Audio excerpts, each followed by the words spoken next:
Hi guys, welcome to RAD'S RC helicopter, and today we are going to be reviewing the ERA C189. This is the little bird. I've also got another one, which is the Welsh scheme, which you've seen on videos. So it's a twin brushless motor. Aesthetically, it's beautiful. So you've got the aerial, you've got rivet pattern and that you can see on it there. The nose cone comes off for easy access. That little cable there is for your front LED. So you've got a little cable there which can easily be unplugged. On-off switches there, and then that's where your battery goes in. Your battery on this, should have thought ahead, but it's a rectangular battery, goes in, and the prongs inside the helicopter meet the top of the battery. So you want to turn the battery that way, so the switch that's on the front of it is at the top end.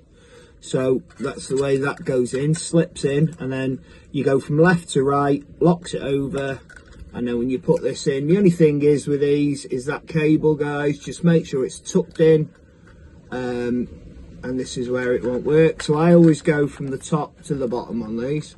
So you make sure your cable's tucked in, and then just click the front end in. Cables are done.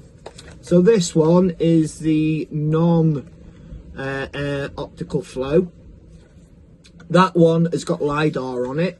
Mine was one of the early ones. Terrible when I first got it. It flew horrible. But I changed it all, put new circuit boards, put new rotor heads on, new blade grips, put everything new and that is updated from RCA itself, and I put it all on. This is 5-bladed copter. I always number my blades, old school there for you. So they're all done, all numbered up. Blades aren't too tight, they're not too slack. I've done them how I like them and it works for me. If they're too slack, you can get tail boom strikes. Maybe not so much on these ones, but the older helis, you'd always get a tail boom strike. If they're too tight, they won't kick out when you go to spin the blades up. So these are just nice and free.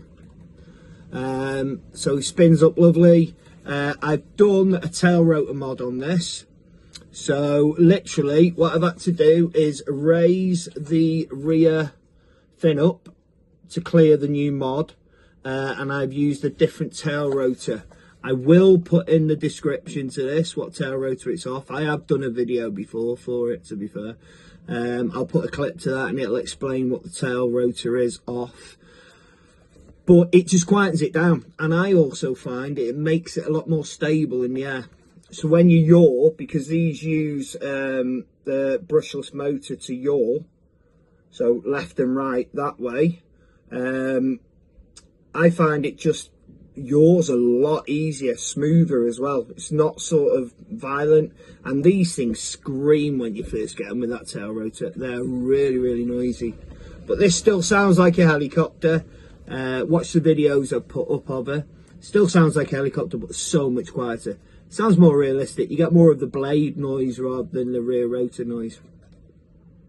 To be fair, all the newer ones now, all the problems seem to be ironed out with them, to be fair. So any of the flight controllers, they used to make it go a bit skittish. It could wander off, flyaways as they're called. This one was terrible, but I kept persevering with it. And then the new flight controllers came out, new rotor heads, new blade grips. So I threw all them on it and I put LiDAR on it as well. I took the LiDAR off the Huey, which is this bad boy here, where he knocks everything off the shelf.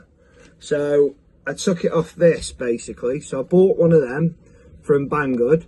So that's got optical flow and LiDAR, and I fitted it to this. Well, not this one, but my Welsh one.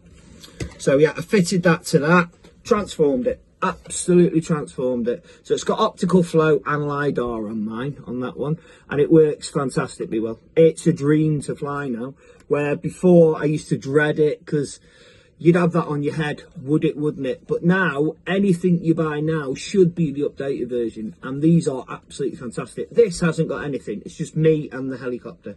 I just fly it and I can't fault it.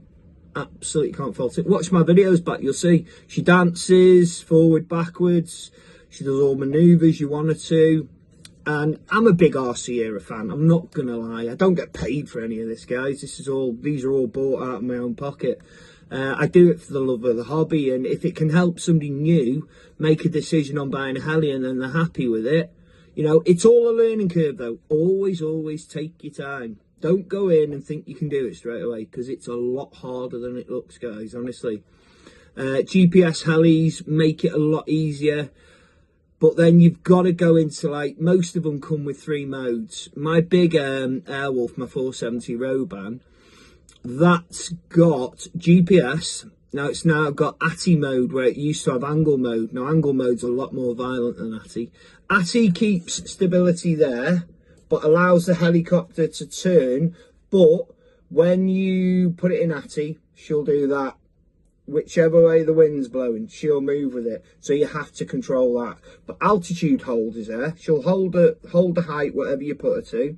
But if you let go of the right stick, because I'm a mode 2 flyer. Some people prefer mode 1, which is the right throttle is your right stick is your throttle, left stick is your left, right, up, forward, backwards. On mine, it's the left stick's the throttle and the right stick controls the forward, backwards and the tilting. The yaw is all off your left stick as well. So basically that's the way I like to go, is I'm a mode 2 flyer. But this thing, honestly, is just a work of art in the air. It's so beautiful. Again, though, with all the RC ERA stuff, don't like wind at all. You can get away with a little breeze, but you've got to be on the sticks, guys. These aren't GPS holding. You know, my little Yuuzhan 250 Airwolf, GPS on her, she'll sit there like that, and she might just do that, but that's about it.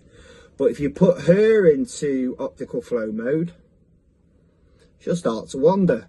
You have to control her, but you've got to be on the sticks, and it's all light movements. Everything's light movement, especially on these, because they've got super sensitive controllers. They have got Expo built in, but it's minor. And as I said on my last video, when I use my TX16S, I've got that bound to all my RC ERAs. There's no Expo, so when I move it, it's instant. Everything's instant, which works for me. I prefer flying like that. It's very old school, because that's I learnt on IC engines, so internal combustion, and you know the amount of times I crashed mine was yeah. But then I got the gist of it. I woke up one day, I flew it, and I got the gist of it, and it worked with me then. Then I went over to cars, as I've said before. So yeah, definitely worth buying. Banggood and AliExpress have got these at ridiculously good value. I think AliExpress is about 110. And then as you add more batteries, it goes up a little bit by about a £5 a battery, I think it is. They're about 15 quid if you buy the batteries separate. So it is a bargain. You want at least 2 batteries, guys. I always go for a 3 battery model, because I just like to have plenty of batteries. Because some days I'll fly this for ages, other days I'll bob between my other 39 helicopters or drones. So yeah, so absolutely recommend this with the highest recommendation we can give on RAD'S RC helicopters. It's a 5-blade heli, beautiful looking in the air. The yellow tips just look stunning. She makes a beautiful arc. This little Huey, she makes a twin circle when she's going, because she's got white and yellow there. So as you see the rotors from above, you've got a white circle in the middle, a yellow circle on the outer. Again, stunning. Just little things I like, that's all. It's not going to be everyone's cup of tea. But yeah, these fly so well. Basic maintenance. I tend to use silicone spray on them, on all the internal motors, on the metalwork, and on all the plastic stuff there. Don't use grease or anything like that, guys. I just use silicone spray. Little wipe down after every use. Check everything for tightness. I do it after every flight. A lot of people do it pre-flight. I do it after every flight, because then I put it away and it's ready to fly again, and I know I put it away ready to fly, and they only sit on the shelf, so I'll give them a wipe over. So Thanks for watching, guys. Have a fantastic evening. Total respect to you all. Get yourself into the RC era from A60s through to the C189s, the C180, which again, we have the camo one on its way. It should be in 3 or 4 days, hopefully, if delivery time's correct. So this is the little bird. They do the Coast Guard one.